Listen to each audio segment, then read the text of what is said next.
Today's video is brought to you by Skillshare. Hello and welcome to the Broken Sword. Today we are looking at the most powerful and iconic bows and arrows from Middle-earth. Build me an army worthy of Gondor.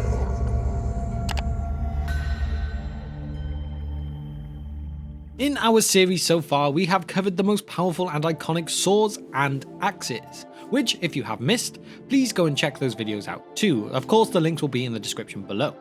However, today, we move on to look at the weapon of the archer, the bow and the arrow. And also, today's video is a little similar to the one of the axes, in that most on this list do not actually have named entries, as the bows of Middle-earth were rarely named in the same way that the likes of the swords were. So, kind of the same deal as before. But let's get into it. And you have my bow. Let us start off with our iconic member of the Fellowship of the Ring, the Elven Princeling, Legolas, son of Thranduil.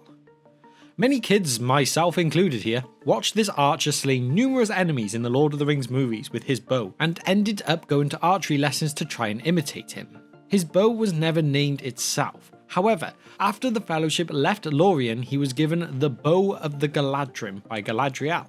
This bow was longer and thicker than the standard bow of Mirkwood that he had been using before, and it was even strung with a string of elf hair. He killed many enemies with this weapon, and even went on to produce this impressive action. Suddenly the great bow of Lorien sang. Shrill went the arrow from the elven string. Frodo looked up. Almost above him the wing-shaped swerved. There was a harsh croaking scream as it fell out of the air, vanishing down into the gloom of the eastern shore. The sky was clean again.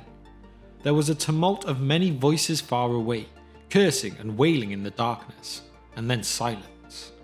Neither shaft nor cry came again from the east that night. There would have been very few who could have shot down the great flying steed of a Nazgul, not just for its ability of flight, but also for the fear both it and its rider would instill in those nearby. So, as mentioned before, like we had the examples of with the axes, this wielder is far more famous than the weapon.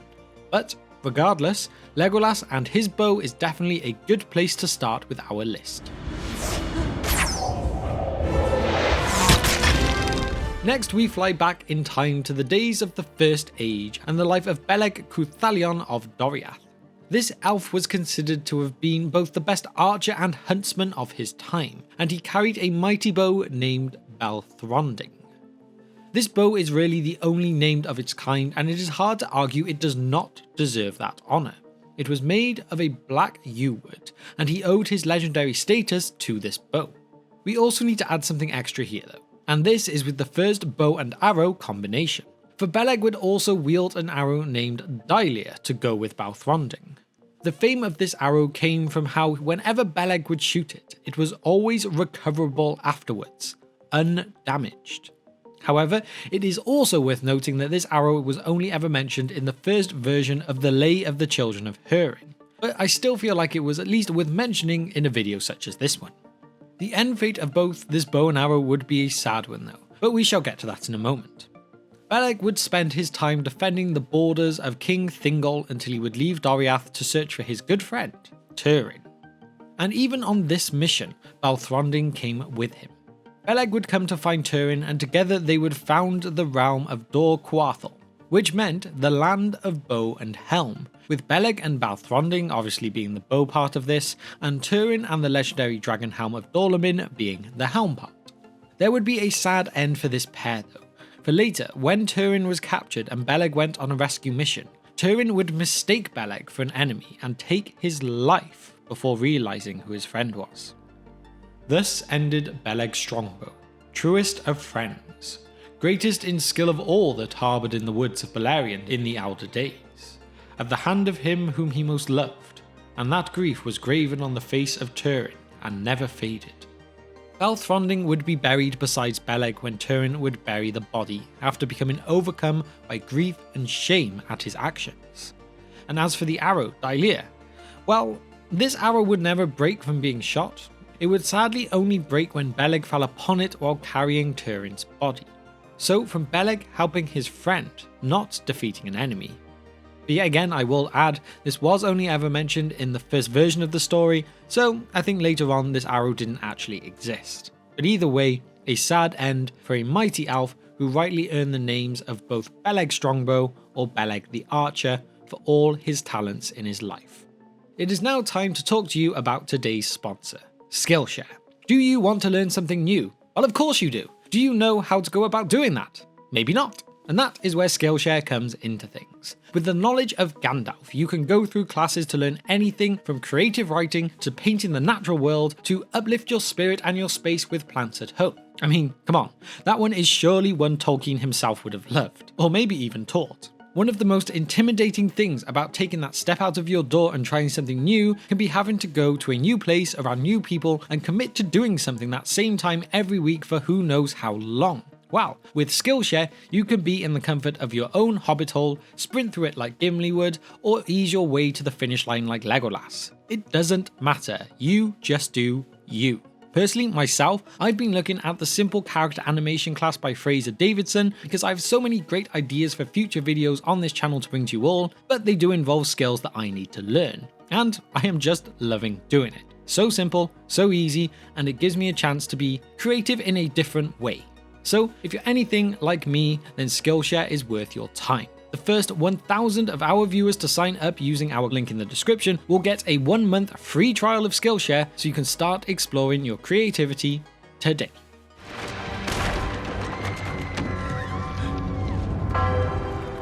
Now, let's fast forward back to the time most people are more familiar with.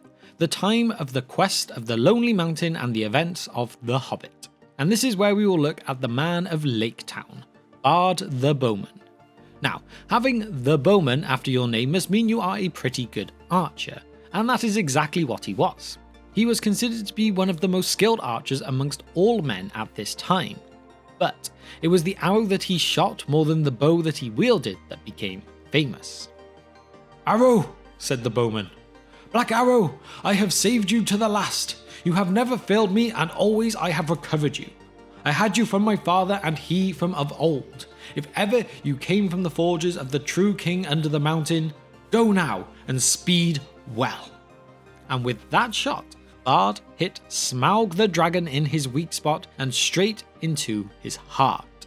This miracle of a shot earned him his title. And so, this black arrow is the thing that deserves its place on this list, having, according to Bard, been made by the dwarves of the Lonely Mountain to be passed down from generation to generation of the line of Girion, and no matter when he shot it, it is said he could always recover it. And I also find that quite interesting that Beleg's arrow, Duilin, appears to have a similar idea behind it to the black arrow. Whether this one inspired the other one or not, both were arrows that it was claimed could always be recovered. So whether this was an idea Tolkien wished to replicate or change how he used it is an interesting thought. Christopher Tolkien claimed that his father began the Lay of the Children of Hurin in 1918, but did not work mainly on The Hobbit until the beginning of the 1930s. So it is more likely that he passed on this use from Beleg to Bard, but it is always interesting to see how things changed over time.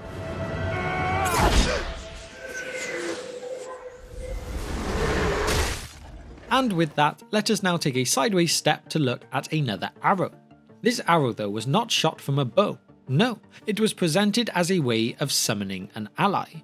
Its name was given to it by the red paint that was present on the arrow's tip, to represent blood and the seriousness of its call, with the rest of the arrow being black with barbs made of steel.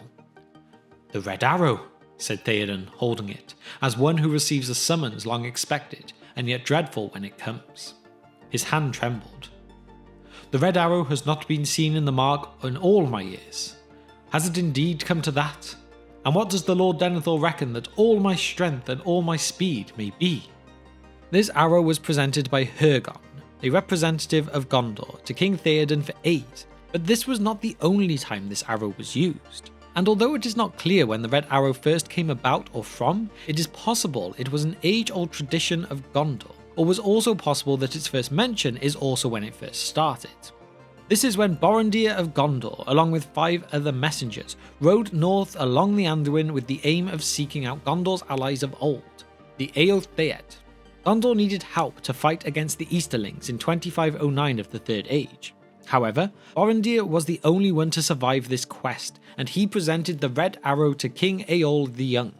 So with this being the first mention, it is hard to know if it was already a tradition, or whether Eorendil just took an arrow from a dead orc that had attacked their party on their travels, just to emphasise the need for their help.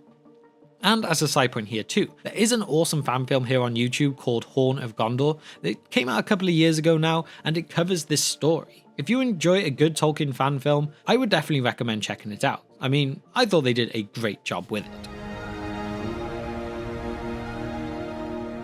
Now we just have a couple more to mention before we round things up. And with that, we look at an elf who lived in Gondolin, the elf lord Duilin.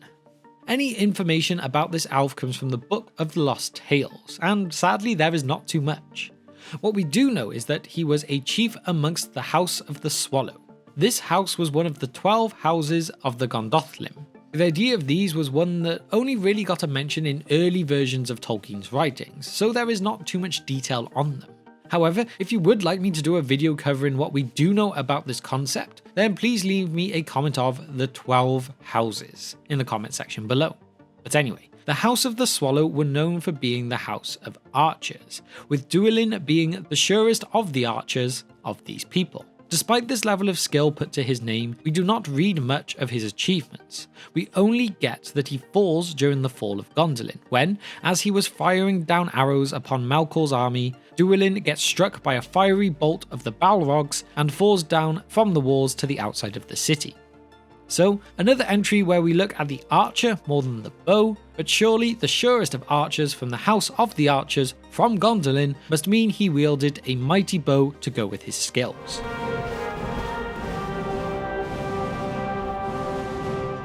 Now it is time to go big, albeit only briefly, as now we look at one of the almighty Valar, Orome the Huntsman.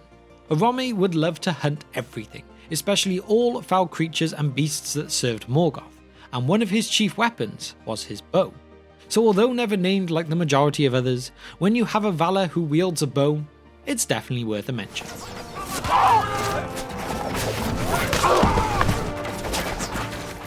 We have now covered the more well-known of these bows and arrows, as sadly, they are not as famous in their dealings as those warriors who used swords. In some ways it comes across as a sword makes a warrior, but an archer makes a bow. But just because they aren't as individually known, this does not mean they were unpopular weapons of choice, and that is for both the forces of light and dark. Most commonly, the elves are the most linked to this type of weapon. After all, they were the first of the races to develop and master the use of these, and only after time did they then share and pass down their knowledge onto the race of men. The elves would tend to favour longbows, for they could shoot farther and higher than the other types. But when it came to the race of men, the Númenóreans, Gondorians and Brohirrim all had sections of their army strung with these ranged weapons. The Númenóreans would use a type of bow called a steel bow, that was, as the name suggests, made from steel, and enemies feared to come against it. The Gondorians were closer to elves in that they favoured a longbow, and these were very much the preferred choice of weapons by the rangers of Ithilien. As for the Brohirrim, they differed in that they preferred a short bow, for they were mostly fighting from horseback, so although the short bow was less powerful than its longer counterparts, it was far easier to use when mounted. Another race we must consider is the good old group of the Hobbits. They were also more than capable with a bow, as it was even said they sent a battalion of archers to the Battle of Fornos to fight with Arnor, although none would ever return from this. And with that too, there were Hobbit archers on standby during the scouring of the Shire as well, with one eventually taking down Grima Wormtongue. But really, that's all the good guys, so what about the evil ones too? Well, although not heavily described, orcs would use bows for both hunting and fighting, most likely more the size of the short bow, but the Uruk-hai bred by Saruman in Isengard would use longer bows instead, much closer to that men did due to their larger size and stature. I'm not done yet, so before I finish I have a quick BOWnus entry, and that is for the almighty Earendil. This is a poem that is recited by none other than Bilbo Baggins during the chapter of many meetings in the Fellowship of the Ring, where he describes that his bow was made of dragonhorn. Which, if you are not aware, Earendil was the father of Elrond, whose house they were in at this point. So to recite a poem about this half-elf in front of his son was, well, quite a big deal. But as for this bow, it is the only one we are ever aware of that is made of anything like Dragonhorn, and that is most likely to be from Ancalagon the Black, as it was Earendil who took down the mightiest of all the dragons. Although this is all we ever hear of this, so most of that is just a bit of a theory. I mean, technically Dragonhorn could just be another type of wood potentially too. Therefore, this is why this was just a BOWnus entry.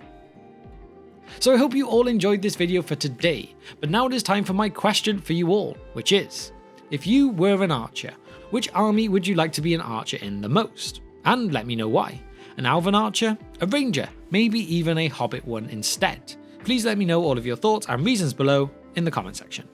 And now firstly to quickly mention our other channels, which will all be linked in the description below of course, and shout out our patrons. Firstly, we have our Divine Power tier members of Kevin, Abram and Matt, you are all awesome, and a big thanks to our Fire Demon tier members of Nashith, Denversteel and Gregory, and two, I cannot forget the Wizard Staff tier members of John, Andrew, Bill, Evil Chameleon, Jennifer and Finrod Felaghan to go with them. Every single one of you is a true legend of the Brohirrim.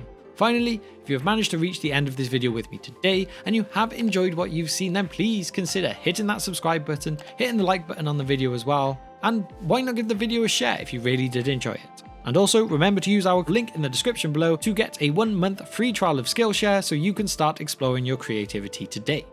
So thank you if you have managed to reach the very end of this video with me, and I will see you next time on the Broken Sword.